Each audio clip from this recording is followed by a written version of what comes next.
Alright guys, we're back on the OBS build today. I know it's been a bit of a break. I've had some other things to take care of, but we're back on it. We're going to see how far we can get. Let me take you guys over and see what we're dealing with today. So as you guys can see, it's just like we left off in the last video, but we're going to start tearing down the frame. So what I mean by that was we're going to start stripping the frame down, getting it ready because we're going to paint it black.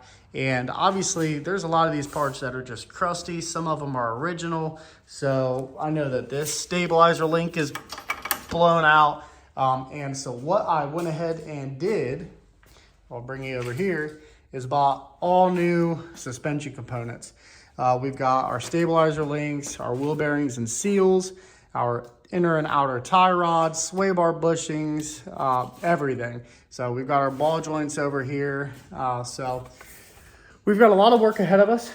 It's not going to be a fast-paced thing that we're going to be doing because we need to probably take this suspension apart and then have some things powder coated to look a little bit nicer.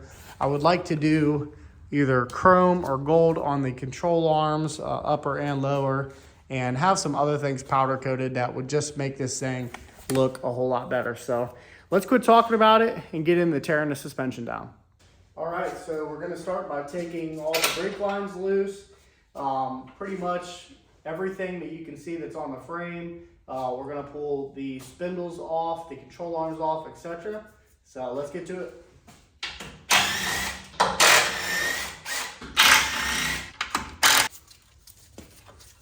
For all of these brake lines that have fittings on them, what I'm gonna do is just cut them. That way I don't lose the fitting when I go to put it back together.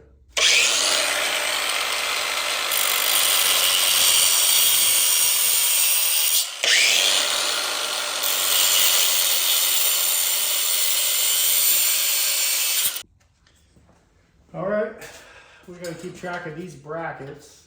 So set that right there. These brake lines should be pretty much free. And this is the main reason why I wanted to redo these brake lines. Yeah, I could have just painted over them, but look at that. 1 compression union, 2 compression unions. That's just not how it's supposed to be. So these ones should be relatively free as well.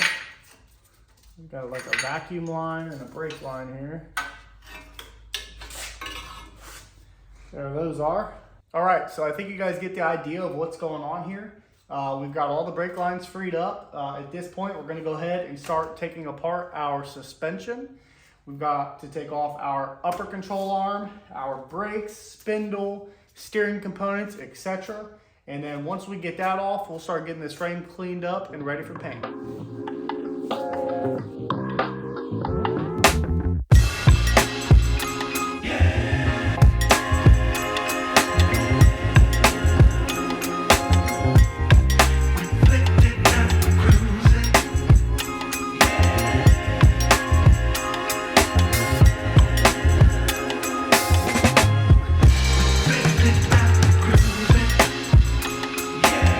All right, so as you guys can see in the time lapse, we got the driver's side of the frame tore apart. Check it out. So upper and lower control arms are off. Everything is stripped down and laid out over here. I'm hoping that my powder coat guy will get back with me on a price and a turnaround time for powder coating all of these parts. I do want to get everything you see here powder coated. So the control arms, the dust cover, the coil spring, and the spindle. I'd like to have all that powder coated so it looks nice and fancy when we go to put it back together. But for now, let's forget about that. Keep focusing on this frame. What we have to do now is take our steering box off, which is right there. We have to take these V6 motor plates out. And the reason that we have to do that is for our LS swap. So to do our LS swap, we need V8 OBS mounts. So we need the mounts that came factory in a V8 truck because as you guys know, this truck had a V6 in it, so it has these V6 plates, and we cannot use those with our LS swap motor mounts. So we're gonna go ahead, get these V6 plates tore out, and then we're gonna move on to the passenger side. I'll probably do that off camera, and we'll start getting this frame ready for paint. All right, so as you can see, The frame is completely tore apart. Like I said, we went ahead and got those V6 motor plates out. We have the passenger side of the frame tore apart. And you can see what we're dealing with here. Just some scaly rust, nothing major, just most of it just flakes off like that. So my dad actually has a sandblaster. So we're gonna run over there. It's just like one of those portable sandblasters. We're gonna run over there, pick that up, go to Harbor Freight, pick up some media for it, and then we're probably gonna push this truck outside and start sandblasting the frame. So I'll catch you guys when we pick that sandblaster up.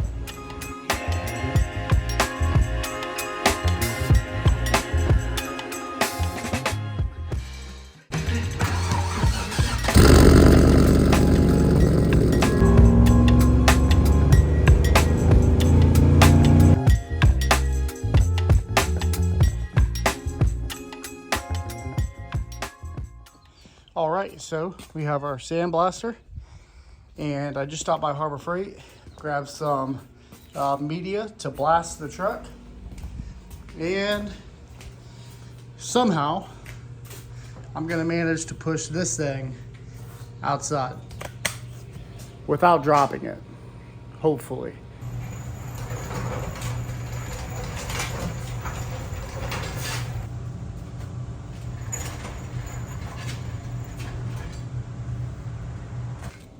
All right, well, about 45 minutes with the sandblaster, fucking around with it. It's a Harbor Freight sandblaster that my dad bought new. It's absolutely junk, doesn't work at all, horrible, don't ever buy one. This is about 45 minutes fucking around with that sandblaster. Pretty much all it did was just put dust everywhere, put sand everywhere, pretty much it, just made a bigger mess. This is about 5 seconds with the wire wheel, so. I should have known trying to be fancy and shit using a sandblaster, just shouldn't have done it.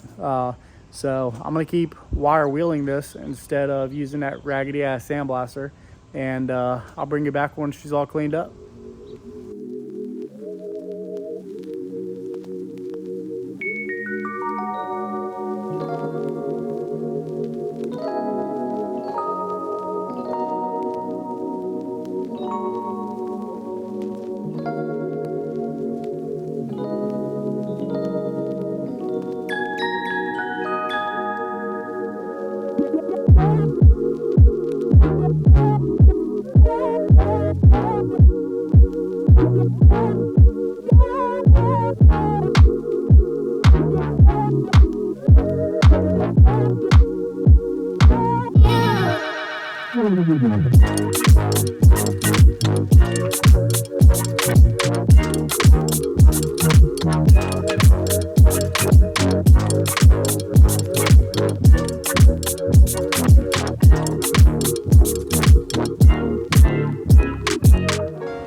All right, guys, all the grinding's done. Most of the rust is removed.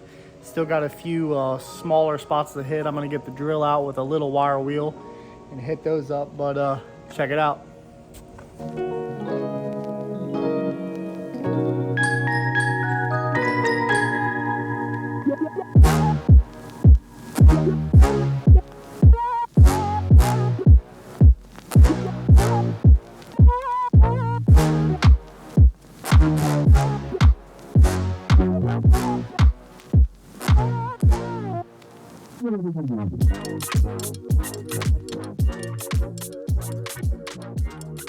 All right, so things have escalated quite a bit.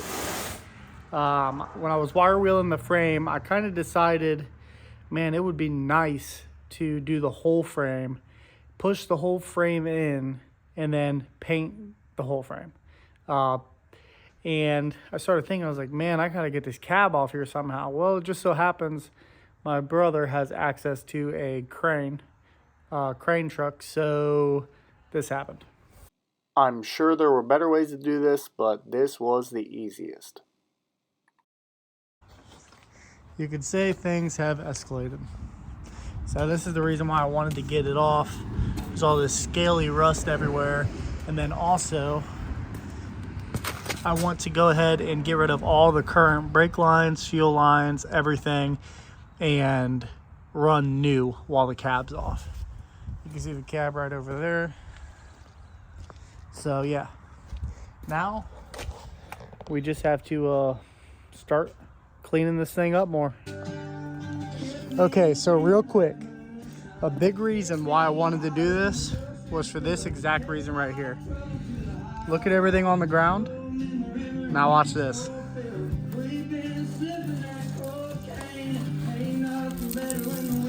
Yeah, so we're gonna go ahead and try and scoop all that out the best we can. Got the same stuff over here on this side.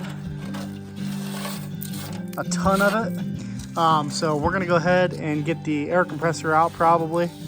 Try and blow most of that out through there and see what we can do. But that's the exact reason why I wanted to do this. All right, guys, frame is pretty much cleaned up for the most part.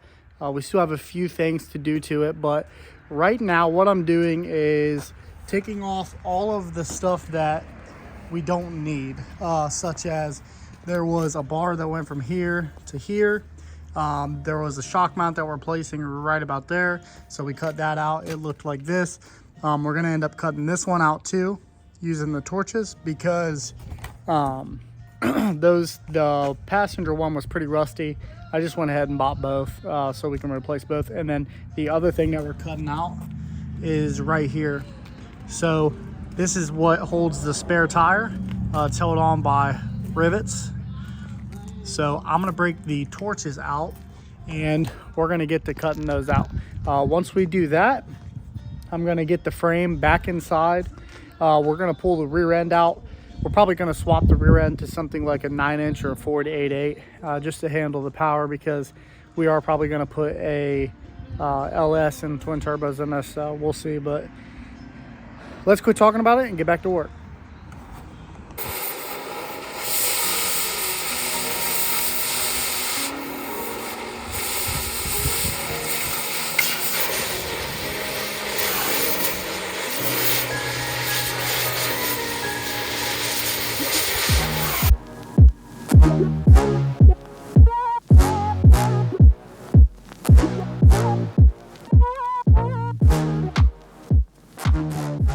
As you guys saw, we went ahead and cut all the pop rivets out. Now we just got to get these pieces out. And don't worry, I know that this is kind of structural. It's not just for the spare tire. So what we're going to do is we're going to end up boxing the frame in. We've got some places to repair, and then we're going to box the frame in, and then we're going to probably run some 1 5/8 tube and maybe do like some sort of X back here or something. We'll brace it up and make it right, but for now, let's just beat these out of there.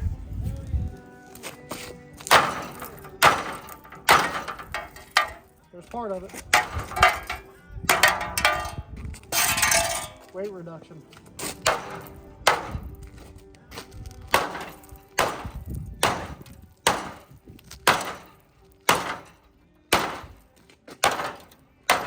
We're loose on this side. There we go. They're all out at drill right now. I was thinking about running out there, but I'm not going to.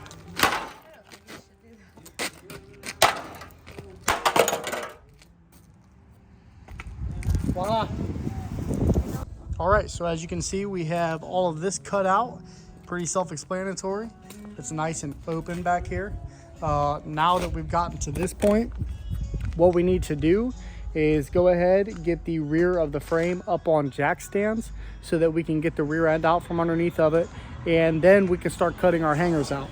So we're gonna end up cutting these bad boys off, this one, and for an obvious reason, because we've got some repairs to make back here. We're cutting that one off, that front one, and once those are all cut off, we'll make our repairs. We'll probably fix our frame back there on the passenger side, and then we're gonna box that frame in. And what I mean by that is we're gonna go ahead, fix this. Once that's fixed, we're going to probably plate it here so that there's a nice plate going across there on both sides. Once that's done, then we'll use some tube. It'll come off, connect to the other side. We might do like a little X right there, and that'll really sturdy up the frame back there, because that spare tire holder isn't just for the spare tire, it is also to keep the frame nice and stiff back there. But we'll make up for that. We're probably going to go ahead and do that next, so hang out and check it out. Well, this went really smooth. Got all the hangers cut off except for the front ones. So smooth. It's just been a joy of a time. Just a joy of a time. But we'll get it. Okay, well, in today's video, we got the truck stripped down. Literally can't get stripped any further. We've got all the hangers cut off. Our frame is ready to be repaired in some of those spots, and it's also ready to be C-notched, etc. We can't get any further because I'm waiting on those parts, the C-notch kit and some hangers and stuff, but we got really far, got the truck completely tore down, and in the next video, hopefully we'll be bolting all the hangers on. We'll be making all of our fabrication, boxing the frame in, repairing the frame back there, and etc. And then hopefully laying some paint on this thing. But for now, this is where we're going to cut the video. I appreciate you guys watching. I appreciate all the support. I appreciate you guys waiting and being so patient for this next video to come out. Like I said, I had a bunch of auction cars I had to take care of, but those are taken care of. We're going to get as far as we can on this coming week. Probably put out another video towards the end of the week after we get all our parts in and stuff. And then after that, starting in about March 10th, March 15th, I'm getting a 67 Camaro dropped off to me to be LS swapped. The guy paid, left the deposit for parts and stuff. All the parts are on the way, and I'll probably videotape that, show you guys how to do a simple LS swap and something like a Camaro, or really anything that had a small block Chevy in it. But for now, that's where we're going to cut this video, and I'll see you guys next time. Hold on,